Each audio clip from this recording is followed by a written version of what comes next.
Est-ce que tu sais ce que tu as envie de peindre? Un animal. Un animal? Parce que tu sais, moi j'ai des livres. Et si tu veux, on peut jeter un coup d'œil. Tu connais Van Gogh? Oui. Oui, bon, oui. Tu vois, on voit ses traits de peinture. C'est-à-dire qu'il prenait beaucoup de matière et il déposait la matière sur la toile. Anne Rivière, artiste peintre, déplace ses pinceaux et son chevalet dans le service de pédiatrie de l'hôpital d'Angoulême. Un atelier qui passe avant tout par les émotions des enfants.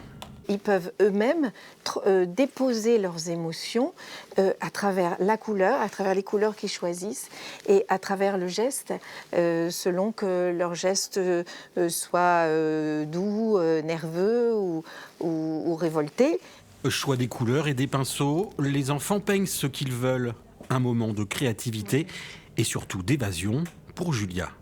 Faire de la peinture, ça peut nous montrer que dans cet endroit assez isolé, on va dire, on peut avoir de la couleur et pas rester toujours dans sa bulle.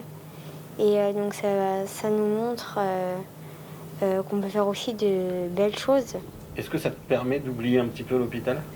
Oui, beaucoup. Enfin, ça me dit que être à l'hôpital et en ayant aussi une activité comme ça, c'est passionnant. Quand la main est occupée, en fait, finalement, il y a une détente, il y a un lâcher-prise. Et puis, ils rentrent dans leur univers, ils se créent un univers à eux. C'est le champ des possibles pour eux, cette toile. Et donc, ils voyagent dans un monde qu'ils créent eux-mêmes. Tu veux que je te montre?